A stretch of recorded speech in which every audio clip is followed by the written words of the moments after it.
नमस्कार दोस्तों, मैं मृदुल सारस्वत और आप देख रहे हैं कैसा भारत न्यूज़। दोस्तों, कैसा भारत न्यूज़ के कैमरे को लेकर आज मैं निकला हूं नैमिषारण्य धाम। जी हां दोस्तों, लखनऊ से 80 किलोमीटर दूर और हरदोई जिले से लगभग 40 किलोमीटर दूर ये हिंदू धर्म का, सनातन धर्म का सुप्रसिद्ध धर्म स्थल है, तीर्थ स्थान है नैमिषारण्य धाम। इसकी कथाएं आपको तमाम वेद पुराणों में देखने को मिलेंगी, मार्कंड पुराण में मिलेगी और इससे जुड़ी ऐसी ऐसी धार्मिक कथाएं और घटनाएं हैं इतिहास के पन्नों में, जिनको जानकर आप रोमांचित हो उठेंगे। तो दोस्तों, मैं आपको आज इसी नैमिषारण्य धाम की ओर ले चल रहा हूं और यहाँ के आपको एक एक करके दर्शन कराएंगे। एक एक तीर्थ स्थल पर एक एक स्थान पर ले चलेंगे जो गोमती नदी के तट पर स्थित है। बहुत सुंदर धर्मस्थल है, बहुत सुंदर धाम है। चारों धाम में इसका भी एक विशेष स्थान है। तो चलिए मैं आपको लेके चलता हूँ नैमिषारण्य धाम। मेरे ठीक पीछे आप देख सकते हैं नैमिषारण्य धाम का बोर्ड लगा हुआ है। यहाँ से लगभग नैमिषारण्य धाम 24 किलोमीटर दूर बचा है। चलिए तो हम आपको चलते हैं लेके नैमिषारण्य धाम और फिर वहाँ की एक एक स्पॉट के दर्शन आपको कराएंगे और एक एक चीज़ के बारे में आपको विस्तार से बताएंगे और धर्म का ज्ञान भी कराएंगे, साथ साथ धर्म स्थलों के बारे में भी बताएंगे और नैमिषारण्य धाम के दर्शन के साथ साथ यहाँ के इतिहास से भी आपको रूबरू कराएंगे।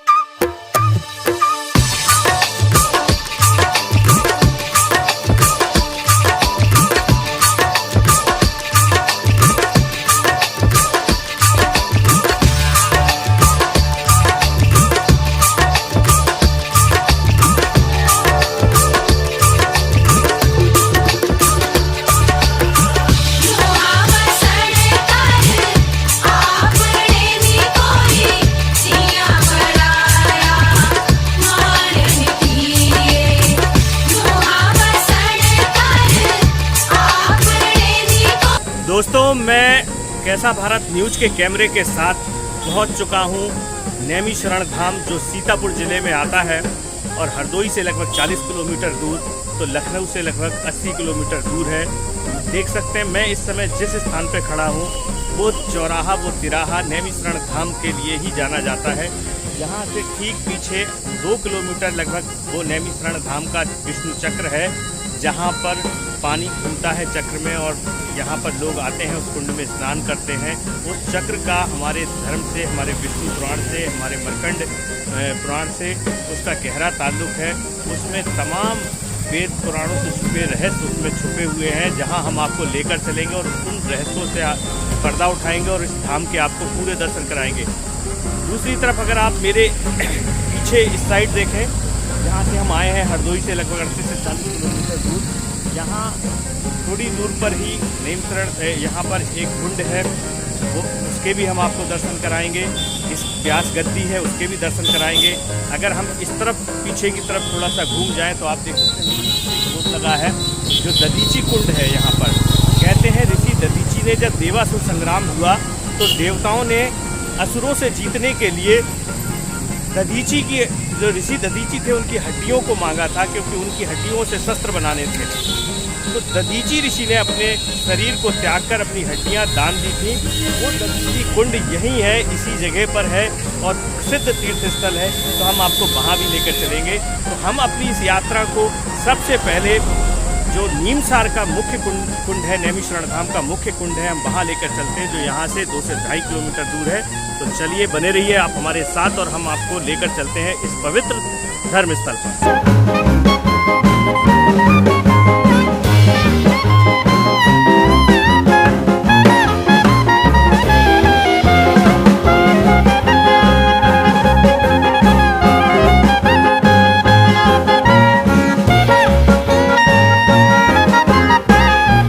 दोस्तों, जैसा कि मैंने आपको बताया कि आज हम अपना कैसा भारत न्यूज़ का कैमरा लेके धर्म यात्रा पर निकले हैं, पर्यटन यात्रा पर निकले हैं और आज की हमारी यात्रा है नैमिषारण्य धाम से जुड़ी हुई। यहाँ दोस्तों वो नैमिषारण्य धाम जो धरती पर, भारतवर्ष ही नहीं पूरी धरती पर जो धर्म स्थान हैं, जो तीर्थ स्थान हैं, उनमें से एक सबसे पवित्र तीर्थ स्थान ये भी है। कहते हैं अगर आप धरती पर तमाम तीर्थ स्थानों पर घूम आएँ लेकिन नैमिषारण्य धाम ना जाएं तो आपका तीर्थ, आपका धर्म यात्रा, आपका धर्म कर्म अधूरा रह जाता है।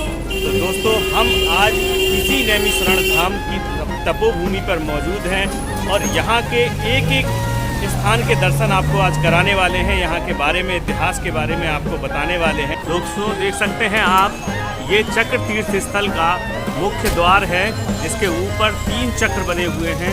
ये चक्र इस बात की निशानी है कि ये चक्र तीर्थ स्थल है नैमिषारण्य धाम का पवित्र वो कुंड जिसका संबंध पाताल से है। कहते हैं पाताल तोड़ पानी है यहाँ पर, और चक्र में वो पानी आज भी अनावरत घूमता है चक्र की भांति। और यहाँ तमाम लोग आकर इस चक्र में स्नान करते हैं, पुण्य लाभ प्राप्त करते हैं, मंदिरों के दर्शन करते हैं।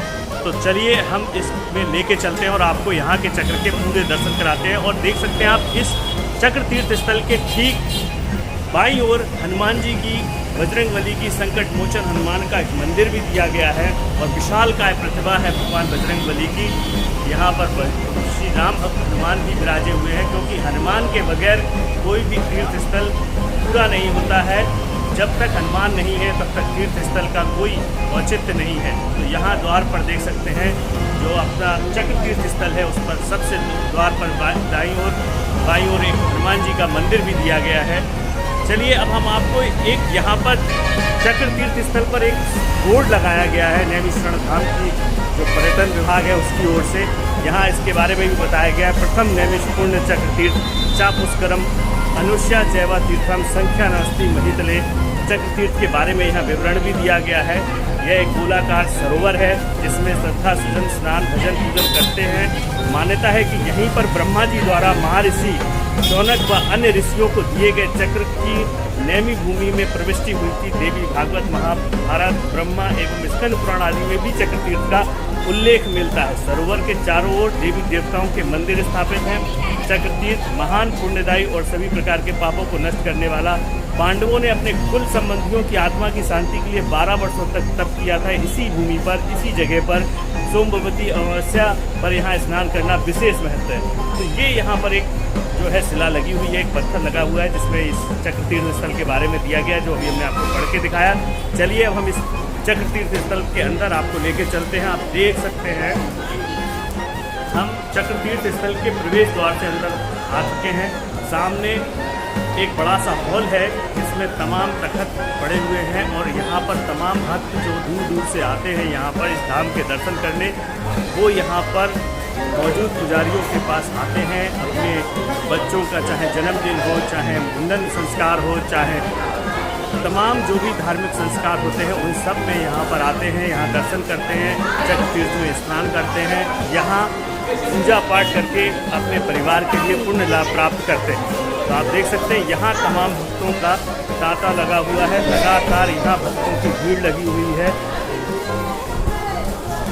चलिए अब हम इस धाम की आपको सबसे पहले चक्र तीर्थ की ओर लेके चलते हैं।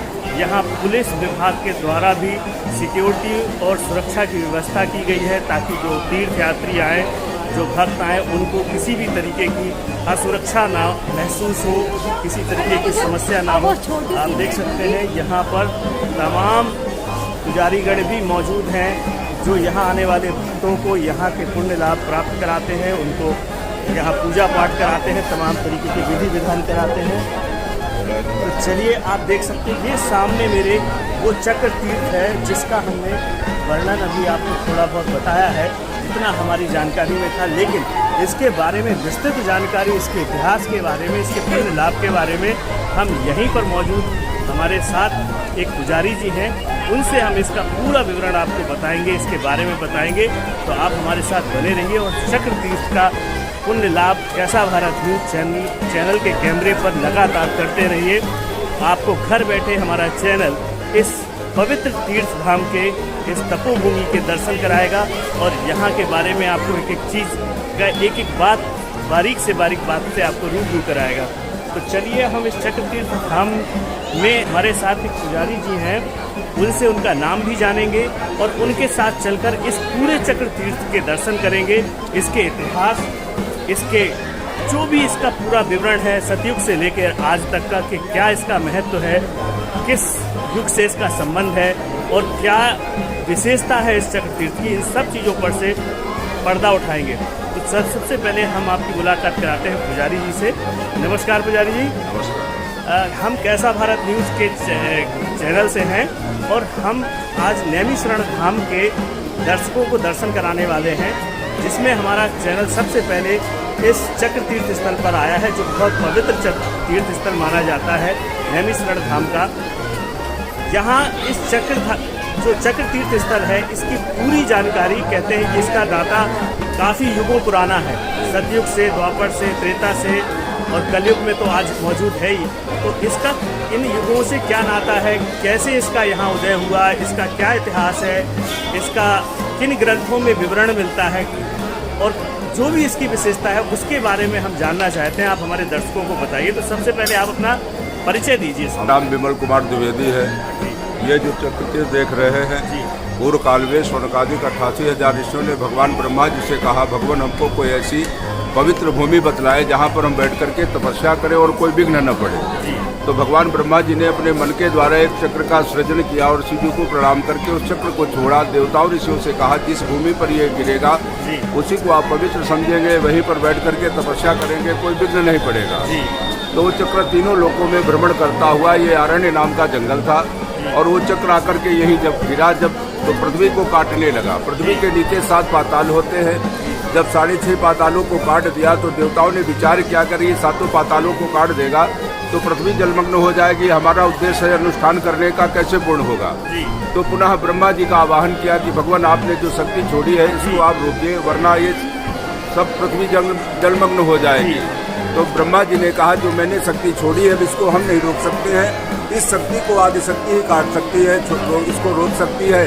अतः आप त्रिकूट पर्वत पर जाएं, वहाँ माता तपस्या कर रही हैं और वहाँ जाकर के प्रार्थना करें, अगर वो चाहेंगे तो इसको रोक देंगे। तो सभी ऋषि मुनि जाकर के माता से प्रार्थना किया। माता ने इसको 6.5 पाताल पे विद्यमान कर दिया है। इसके अंदर से जल निकलता रहता है, जो खाद्य जल हो जाता है। यहाँ से आधा किलोमीटर की दूरी पे गोमती नदी है, जल वही जाता रहता है। यहीं पर व्यास जी ने 4 वेद, 6 शास्त्र, 18 पुराणों का विभाजन किया है। और जो आप घर में सत्यनारायण की कथा सुनते हैं, सर्वप्रथम यहीं पर शौनकादिक 88,000 ऋषियों को सूर्य जी ने स्वर्ण कराया है, जिसमें आता है, एक दान नैमिषारण्य है ऋषि शौनकादया पर पुच्छो मुनिया सर्वे सूतम पौराणिकम खलु।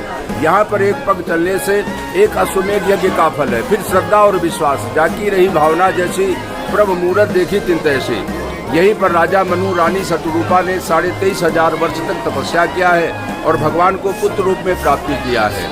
जो ये चक्र तीर्थ देख रहे हैं, देवी भागवत में आता है कि चक्र तीर्थम महत्पुण्यम सर्व पाप प्रणाशनम वर्तते मध्य भागे तो पृथिव्याम सर्वनाशनम। ये चक्र तीर्थ है जो सारे पापों को नष्ट करने वाला है। पुजारी जी, हमने देखा सुना है कि ये चक्र तीर्थ का जो चक्र है, जो जल है, वो आज भी चक्र की भांति घूमता है। नहीं सर, इसमें लोग परिक्रमा करने लगते हैं, श्रद्धालु लोग स्नान करते हैं, इसका राउंड करने लगते हैं, तब ये घूमने लगता है। वैसे जब कोई स्नान नहीं करता तो जल बिल्कुल शांत हो जाता है। और ये सतयुग का तीर्थ है। सतयुगे नैमिषारण्ये त्रेतायाम च पुष्करे द्वापरे कुरुक्षेत्रे कलो गंगा पर्वतते। ये कलयुग का तीर्थ है और ये माता पिता का नाभि गया है। जैसे चरण गया आपके गया जी में है, वहाँ पे जब आप जाकर के गया जी में पितरों के निमित्त पिंडदान, पिंड तर्पण या पितृ श्राद्ध वगैरह करते हैं तो पितरों पैरों की चरणों की प्राप्ति हो जाती है। नैमिषारण्य आकर के जब आप पिंडदान करते हैं, पिंड तर्पण करते हैं, पितृ श्राद्ध करते हैं तो पितरों की जो क्षुधा होती भूख वो शांत हो जाती है। और ब्रह्म कृपाली बद्री नारायण में जाकर के जब आप पिंड प्रदान करते हैं तो पितरों को मोक्ष की प्राप्ति होती है। तो चलिए पुजारी जी, हम थोड़ा सा इस चक्र की तरफ चलते हैं। जी। इसके चारों तरफ आपके साथ इस चक्र के आसपास जो मंदिर बने हैं उनका भी महत्व जानते हैं कि किस किस के हैं और क्या क्या है। बाकी आप इसके इतिहास का पूरा हमें पांडवों के समय से द्वापर समय, राम के समय का पूरा इतिहास आपसे जानने की कोशिश करते हैं। तो चलिए दोस्तों, अब इस चक्र तीर्थ के हम चारों तरफ घूमकर यहाँ के मंदिरों के दर्शन भी कराते हैं और उनका इतिहास भी जानते हैं, उनके धर्म लाभ के बारे में भी जानते हैं पुजारी जी से। तो चलिए, हमारे साथ पुजारी जी लगातार मौजूद है। पुजारी जी, जैसा कि हमें इस तीर्थ स्थल के बारे में आपने बताया कि इसका संबंध सतयुग से है, त्रेता से है, द्वापर से, तो थोड़ा सा हमें इसके त्रेता युग जो राम का युग था उसके बारे में बताइए कि उसका क्या संबंध था यहाँ पे जब राजा रामचंद्र ने रावण का वध किया जी तो उनको ब्रह्म हत्या लगा, दोष लग गया जी। उनको रात्रि जब वो सपने सोते थे तो सपने में रावण दिखाई पड़ने लगा जी। और उनसे कहने लगा आइए आप हमसे युद्ध करें आकर के जी। तो वशिष्ठ मुनि से उन्होंने कहा कि गुरु जी ऐसा हमको रात्रि को जब हम सोते हैं तो हमको स्वप्न में रावण दिखाई पड़ता है जी। और हमसे कहता है युद्ध करो जी। तो उन्होंने कहा कि रावण जो था वो ब्राह्मण था जी। और आपने उसका वध किया है तो आपको ब्रह्म हत्या का दोष लगा है जी। अतः आप लोग नैमिषारण्य जाएं जी। और वहाँ जाकर के सभी ऋषि मुनियों को दर्शन करें जी। तीर्थों में स्नान करें जी। और जब ऐसा करेंगे तो वहाँ से आपको शांति मिलेगा। तो राजा रामचंद्र यहाँ आए, सभी तीर्थों में स्नान किया, ऋषि मुनियों को प्रणाम किया जी। और उनके दर्शन किए जी। तो यहाँ से करीबन 18 किलोमीटर पड़ता है जी कोठावा, जी। वहीं पे हत्याहरण तीर्थ पड़ता है जी। वहाँ पर जाकर के जब राजा रामचंद्र ने स्नान किया तो उनके जो गदेली का बाल था जी। वो अपने आप स्वतः गायब हो गया और वहाँ से ब्रह्म हत्या का जो दोष था वो भी शांत हो गया। जी। अब आगे चलें, ये बाबा भूतेश्वरनाथ का ये मंदिर है। दोस्तों देख सकते हैं ये चक्र तीर्थ के चक्र के बाईं ओर एक बाबा भूतेश्वर नाथ महादेव मंदिर भी मौजूद है जिनमें ये तीन रूप धारण करते हैं और इसका भी हम बाबा भूतनाथ मंदिर का भी पूरा इतिहास जानने की कोशिश करते हैं। ये भी एक पवित्र स्थान है महादेव का और देख सकते हैं आप लगातार यहाँ पर भक्त जो है भूतेश्वर महादेव में दर्शन करने चक्र तीर्थ में स्नान करने के बाद भूतेश्वर महादेव मंदिर में बराबर दर्शन करने आते हैं और देख सकते हैं आप लगातार यहाँ भक्तों का तांता लगा हुआ है, भीड़ लगी हुई है। तो जानते हैं भूतेश्वर महादेव के महत्व को, इनकी विशेषता के बारे में पुजारी जी से। पुजारी जी भूतेश्वर महादेव के मंदिर के बारे में थोड़ा यहाँ वर्णन आता है, गया में गजोधर नाथ, काशी में विश्वनाथ और नैमिषारण्य में बाबा भोले भूतेश्वर नाथ। ये दिन में तीन रूप परिवर्तित करते हैं। सुबह जो है ये बाल अवस्था में होते हैं, दोपहर को जो है ये क्रोधित अवस्था में हो जाते हैं और सायंकालीन 5 बजे के बाद में ये दयालु अवस्था में हो जाते हैं। तो क्या ये अवस्थाएं दिखाई देती हैं? हाँ, अगर आप श्रद्धा से देखें तो तीनों दर्शन आपको स्पष्ट दर्शन दिखाई पड़ेगा। देखिए दोस्तों आप देख सकते हैं पुजारी जी ने भूतेश्वर महादेव मंदिर के बारे में बताया कि ये महादेव का वो मंदिर है जहां साक्षात महादेव दिन में 3 बार अपना रूप बदलते हैं और तीनों रूप के अगर आपके अंदर सच्ची श्रद्धा है तो आप दर्शन भी पा सकते हैं। चलिए अब हम इसके आगे बढ़ते हैं और यहाँ के और जो भी मंदिर हैं, जो भी स्थल है उनके बारे में भी जानने की कोशिश कर सकते हैं। और देख सकते हैं आप मेरे साथ कैमरे पर तमाम भक्तगण लगातार इस तीर्थ स्थल पर स्नान कर रहे हैं। नैमिषारण्य का जो चक्र तीर्थ है वहाँ पर चक्र के चारों ओर घूम घूम कर स्नान कर रहे हैं और महिलाएं हैं, बच्चे हैं, पुरुष हैं, सभी लोग इस तीर्थ स्थल का आनंद ले रहे हैं। इस तीर्थ स्थल के पवित्र जल में स्नान करके पूर्ण लाभ प्राप्त कर रहे हैं। देख सकते हैं बीच में एक बड़ा कुंड है जिसमें कोई स्नान नहीं करता है, उसके चारों ओर एक चक्र जिस तरीके से घूमता है उस तरीके से यहाँ जो है चक्र घूम रहा है, पानी घूम रहा है और लोग उसमें स्नान करके पुण्य लाभ प्राप्त कर रहे हैं। तो चलिए अब हम इसमें आगे और बढ़ते हैं और यहाँ के बाकी मंदिरों के बारे में भी आपको पुजारी जी से यहाँ का इतिहास, यहाँ के बारे में पूरी कथा बताने की कोशिश करते हैं। देखिए तपस्थान है जी जी दोस्तों देख सकते हैं चक्र तीर्थ के बगल में यहाँ एक श्री श्रृंगी ऋषि तप स्थान भी मौजूद है। श्रृंगी ऋषि वशिष्ठ बुलावा पुत्र काम शुभ यज्ञ करावा के नाम से ये मंदिर है। इसके बारे में भी हम आपको पूरा विवरण, पूरा इतिहास के बारे में आपको पुजारी जी से जानने की कोशिश करेंगे। देख सकते हैं आप यहाँ पर ऋषि की मूर्ति भी बनी हुई है, बगल में एक देवी मूर्ति भी है, बीच में एक मूर्ति और है। कौन सी मूर्ति है, कौन से ऋषि हैं, कौन सी देवी है, इनका क्या महत्व है, ये सारी बातें हम पुजारी जी से जानने की कोशिश करते हैं। पुजारी जी ये कौन सा मंदिर है और क्या है? ये श्रृंगी ऋषि जी हैं जी और इन्होंने जो है राजा दशरथ के जब पुत्र कामना उन्होंने की तब यही ऋषि जाकर के उनका जो है पुत्र से यज्ञ कराया है और इन्हीं के आशीर्वाद से उनके यहाँ राम लक्ष्मण भरत शत्रुघ्न का जन्म हुआ। ये वो स्थान है। दोस्तों जैसा कि आपने रामायण काल में कथा सुनी होगी कि राजा दशरथ के 3 रानियां थीं, लेकिन उनके पुत्र या संतान नहीं हो रही थी और वो बड़े परेशान थे, चिंतित थे अपने कुल के लिए, वंश के लिए कि आगे क्या होगा। तब उन्होंने इन्हीं ऋषि से, सिंगी ऋषि से वरदान मांगा, इनसे पूजा करी, इनसे आग्रह किया, तो इनकी तब से प्रभाव से दशरथ के यहाँ 4 पुत्र राम, लक्ष्मण, भरत, शत्रुघ्न प्राप्त हुए। तो ये वो नैमिषारण्य वो तपोस्थली है जिसका हमने आपको बताया कि इसका संबंध सतयुग, त्रेता, द्वापर और कलयुग आज मौजूद है, में बहुत महत्व है। तो राम के युग में भी इसका बड़ा महत्व था। तो चलिए अब हम इसमें आगे और लेके चलते हैं और यहाँ के बारे में आपको और डिटेल में बताते हैं। गौघाट है, गोदावरी है, चरण कुंड, ये 3 और हैं। इसमें जब जैसे कोई प्राणी घर में किसानी कर रहा है, बैलों को मार दिया या गऊ को मार दिया या कोई जीव हत्या लग गई, तो उसके ऊपर जो है ब्रह्म हत्या जैसे राजा रामचंद्र को लगा था, वैसे उनको जीव का भी दोष लग जाता है। तो उसके निवारण के लिए तीर्थ बनाए गए हैं, गौघाट, गोदावरी और चरण कुंड, चक्र तीर्थ, पंचप्रयाग और काशी कुंड, पाप मोचन। इसमें 7 तीर्थों में स्नान करने के बाद आदमी मोक्ष की प्राप्ति करता है कि जो उसके दोष लग जाता है उससे उसको शांति मिलता है। ये वही दर्शन है, गोदावरी, गौघाट, चरण कुंड। दोस्तों आप देख सकते हैं, अभी पुजारी जी ने हमें बताया कि व्यक्ति अपने जीवन में कई बार अनचाहे दोषों से ग्रसित हो जाता है। पशु हत्या से, गाय हत्या से, गौ हत्या से या जीव हत्या से उसको जो पाप लगता है, दोष लगता है, उस दोष को दूर करने के लिए भी नैमिषारण्य धाम में कुछ कुंड दिए गए हैं। गोदावरी कुंड है, गौघाट है और चरण कुंड है। और देख सकते हैं ये गौघाट है जहाँ पे गौ माता की मूर्ति लगी हुई है और सामने एक कुंड बना हुआ है।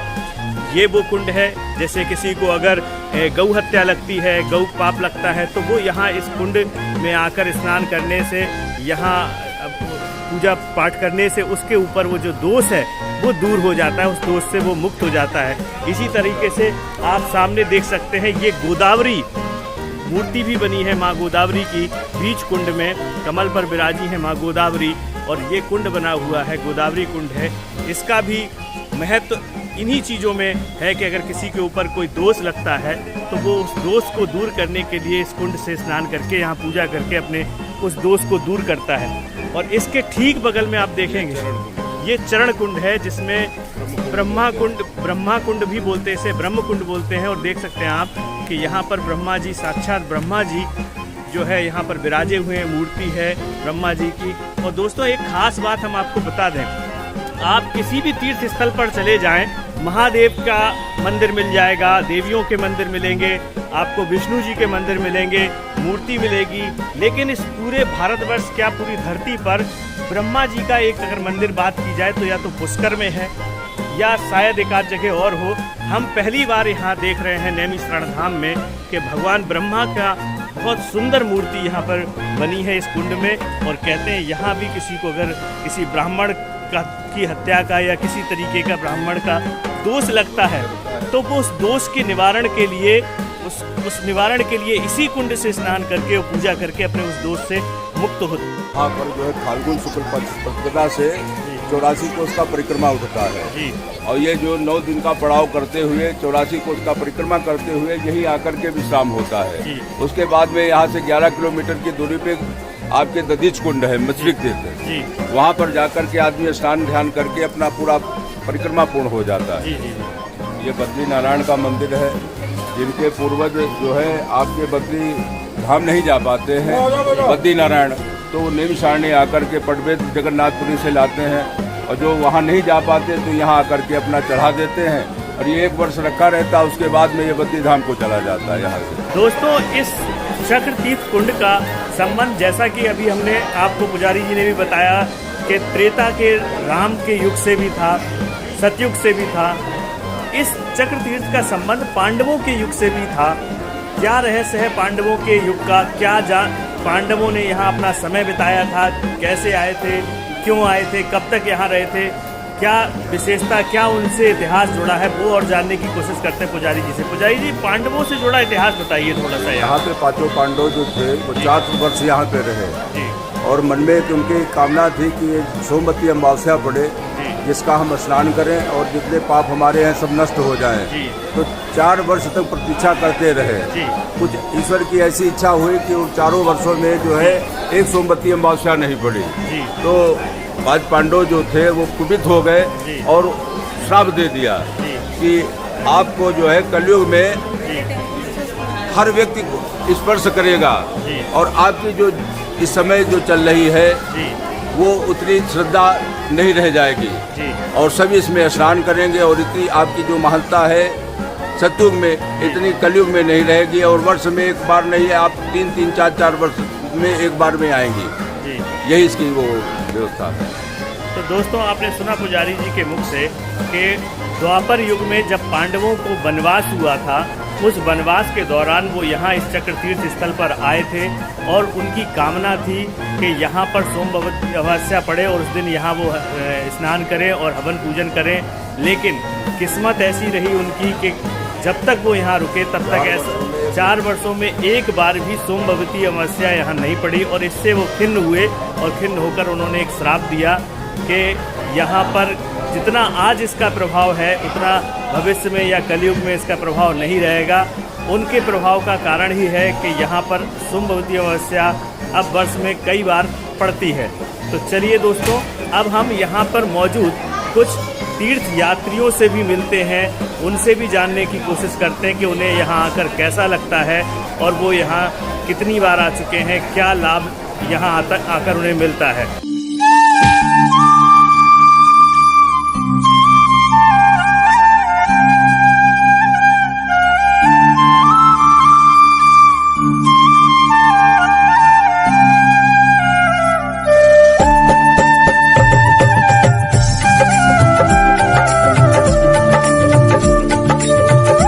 दोस्तों, अब चलिए हम आपकी इस चक्र तीर्थ स्थल पर आने वाले जो भक्त हैं, जो यहाँ लगातार आते हैं, जिनकी मनसा रहती है कि इस तीर्थ स्थल पर, इस तपोभूमि पर आकर पुण्य लाभ प्राप्त करें, अपने परिवार की सुख समृद्धि के लिए, अपने पूर्वजों की सुख समृद्धि के लिए, उनके तर्पण के लिए, उनके आनंद के लिए यहाँ आते हैं जो लोग भक्त, उनसे जानने की कोशिश करते हैं कि वो यहाँ कब से आ रहे हैं, कितना गहरा उनका यहाँ से नाता है और इस तीर्थ स्थल पर आकर वो किस तरीके का अनुभव करते हैं। इन सब बातों पर से हम पर्दा उठाते हैं, जानने की कोशिश करते हैं यहीं मौजूद कुछ भक्तों से। सबसे पहले आप देख सकते हैं हमारे सामने एक माता जी बैठी हैं, इनसे जानने की कोशिश करते हैं कि इस तीर्थ स्थल के बारे में वो कितनी बार यहाँ आ चुकी हैं और यहाँ आकर उनको कैसा महसूस होता है। माता जी नमस्कार, आप अपना नाम बताइए। पांडे। कहाँ से आई हैं आप? कानपुर से। कानपुर से आई हैं। वैसे यहाँ गोनी गुड़वा है हमारा घर जी। गोनी गुड़वा में हमारी ससुराल है। अच्छा, हाँ। यहाँ आप ये चक्र तीर्थ स्थल, ये नैमिषारण्य धाम, आप पहली बार आई हैं कि इससे पहले भी कई बार आ चुकी? कई बार, 4-5 बार आ चुकी। 4-5 बार आ चुकी हैं। यहाँ आप किस लिए आती हैं? केवल घूमना मकसद होता है या आपको अपने परिवार के लिए, अपने जो धर्म कर्म के काम होते हैं, अपने परिवार के संस्कार होते हैं, उन सब के लिए भी आप यहाँ आते हैं? सबके लिए भी आते हैं। यहाँ बड़े तीर्थ स्थान है, उनको भी दर्शन करने आते हैं जी। हाँ, और यहाँ ललिता मैया है, उनके भी दर्शन करने आते हैं। चक्र है, इसमें भी नहाने से बहुत फल अच्छा मिलता है। चलिए, धन्यवाद माता जी। बहन जी, आप यहाँ पहली बार आई हैं कि आप पहले आ चुकी कई बार? ये पहली बार आए यहाँ। पहली बार आए। आपको यहाँ आके कैसा लगा? बहुत अच्छा है। ये तपोस्थली है, कहते हैं धर्मस्थली है और बहुत पुराना तीर्थ स्थान है ये। यहाँ आकर लोग अपने परिवार के लिए, अपनी सुख समृद्धि के लिए आते हैं, पुण्य लाभ प्राप्त करने आते हैं। तो यहाँ आप अपनी किस कामना से आती हैं? हम अपने परिवार की कामना से, परिवार स्वस्थ रहे हमारा, इसी कामना से है। अच्छा, यहाँ आकर कभी कोई ऐसी कामना आपकी पूरी हुई हो? मन में है विश्वास, पूरी होती है। पूरी होती है। चलिए, धन्यवाद आपका। आप देख सकते हैं यहाँ पर एक और बहन जी बैठी हुई हैं। आप यहाँ कितनी बार आ चुकी हैं बहन जी? हम यहाँ ज़्यादा बार नहीं, 2 बार। 2 बार आए। या मतलब इस बार दूसरी बार आ पाएंगे। यहाँ आप आकर आपको कैसा लगता है? अच्छा लगता है। इस नैमिषारण्य धाम के चक्र तीर्थ के अलावा भी आप किसी और स्थान पर गई हैं? क्योंकि यहाँ तो तमाम तीर्थ स्थल मौजूद हैं, तो इसके अलावा भी कहीं पे यहाँ दर्शन किए हैं? नहीं, यहीं आए हैं लोग। और मम्मी तो हमारी उधर बैठी हो तो वो एकदम छोटी थी तब से आ रही है। तब से आ रही हैं। हाँ यहीं से। आप पहली बार दूसरी बार आई है, हाँ। सिर्फ यहाँ आई है। हाँ दोस्तों देख सकते हैं आप हमारे सामने आंध्र प्रदेश से भी एक भक्त आए हैं तीर्थ पे, इस नैमी शरण तीर्थ पर आए हैं। उनसे जानते कि यहाँ आकर उनको कैसा महसूस हुआ और वो किस कामना से यहाँ आए। ऐसा अपना नाम बताइए और बताइए दर्शकों को कि आप यहाँ कितनी बार आ चुके हैं और यहाँ आकर आपको कैसा लगा और किस कामना से आप यहाँ आते हैं। हम इधर से फर्स्ट है, देखते हैं कि इधर फर्स्ट है। अच्छा अच्छी बना कर देखते हैं। अच्छा लगा। हिंदी नहीं मार। जी जी चलिए, आप देख सकते हैं मेरे सामने ही बहन जी भी हैं, ये भी आंध्र प्रदेश से हैं। इनसे जानते हैं कि ये यहाँ पर पहली बार आए हैं या इससे पहले आ चुके हैं। आप हमें पहली बार आया। पहली बार आए, यहाँ के आपको कैसा लगा? अच्छा लगा, ये दिव्य तीर्थ है, या बहुत अच्छा लगा सब टेम्पल देखकर। जी, तो यहाँ केवल घूमने के मकसद से आए थे या आपकी कोई और मनोकामना थी इस तपोभूमि से? हमें सोमवार अमावस्या है ना, जी। ये विशेषता के लिए यहाँ आया है और ये स्नान करके जाने के लिए। जी। और ये यहाँ सभी तीर्थों के लिए तपोभूमि है ना, ये भूमि का विशिष्ट होता है ना, जी। इसलिए हम आंध्र से स्पेशल 9/7 दर्शन के लिए इस समय में आया है। जी, धन्यवाद आपका बहुत बहुत। दोस्तों अभी हमने पुजारी जी के साथ इस चक्र तीर्थ स्थल के पूरे दर्शन भी कराए, यहाँ के बारे में, यहाँ के इतिहास के बारे में आपको बताया। चलिए अब हम पुजारी जी से इनका मोबाइल नंबर जानने की कोशिश करते हैं ताकि यहाँ पर हमारे चैनल के माध्यम से देखकर जो भक्तगण यहाँ नैमी शरण धाम आना चाहें, यहाँ के बारे में जानना चाहें, पूजा पाठ के बारे में जानना चाहें, तो वो हमारे सम्मुख जो पुजारी जी हैं जिन्होंने इधर के बारे में बताया, उनसे संपर्क भी कर सकते हैं। उनको यहाँ आने में एक मदद मिलेगी, एक रास्ता मिलेगा, उनको भटकना कम पड़ेगा और सही जगह पर पहुँचेंगे। तो पुजारी जी सबसे पहले आप अपने दर्शकों को आप अपना मोबाइल नंबर बताइए। हमारा नंबर है 94 54 044 078। दोस्तों ये मोबाइल नंबर है जिसे हम अपने डिस्क्रिप्शन बॉक्स में भी देंगे और स्क्रीन पर भी चलाएंगे। आप पुजारी जी से संपर्क कर सकते हैं, यहाँ के बारे में जान सकते हैं। घर बैठे आप यहाँ की पूरी डिटेल लेकर फिर यहाँ आ सकते हैं। दोस्तों जैसा कि हम जानते हैं कि हमारा सनातन धर्म, हिंदू धर्म सबसे प्राचीन धर्म है जिसका नाता युगों युगों से है। सतयुग हो, द्वापर हो, त्रेता हो या कलयुग हो, हर युग से सनातन धर्म का संबंध है। और सनातन धर्म सिर्फ एक धर्म नहीं, अपने आप में एक बहुत बड़ा ग्रंथ है, बहुत बड़ी संस्कृति है, बहुत बड़ा वैज्ञानिक इसका महत्व है। और इसके जितने भी धर्म कर्म हैं, जितने भी संस्कार हैं, सबका कहीं ना कहीं एक वैज्ञानिक तर्क है। और सनातन धर्म में जो मिलेगा आपको वो शायद ही किसी धर्म में देखने को मिले। और जितना इतिहास सनातन धर्म का है उतना शायद ही किसी और धर्म में देखने को मिले। हम यही जिज्ञासा लेकर तीर्थ स्थलों पर निकले हुए हैं। जहां हम पहुंचे हैं वो नैमी शरण धाम है। हमने नैमी शरण धाम के चक्र तीर्थ स्थल के आपको दर्शन कराए। आप देख सकते हैं मेरे पीछे चक्र तीर्थ स्थल है। मैंने यहाँ के पुजारी जी से, यहाँ के लोगों से, यहाँ के यात्रियों से, यहाँ के भक्तों से भी आपकी बात कराई, यहाँ के इतिहास के बारे में आपको बताया। आपको हमारी कैसा भारत न्यूज़ पर दिखाई जाने वाली ये रिपोर्ट नैमी शरण धाम के चक्र तीर्थ स्थल से जुड़ी कैसी लगी, अपने विचार हमारे कमेंट बॉक्स में जाकर लिखना ना भूलें, क्योंकि आपके विचार ही हमें कुछ नया करने की, कुछ अच्छा करने की ऊर्जा देते हैं, प्रेरणा देते हैं। मैं आपका दोस्त मृदुल सारस्वत नैमी शरण धाम के किसी नए तीर्थ स्थल पर, नए तपोभूमि पर, नए स्थान पर आपको फिर मिलता हूँ। तब तक अपने दोस्त मृदुल सारस्वत को इजाज़त दीजिए। जय भारत, जय बुंदेलखंड।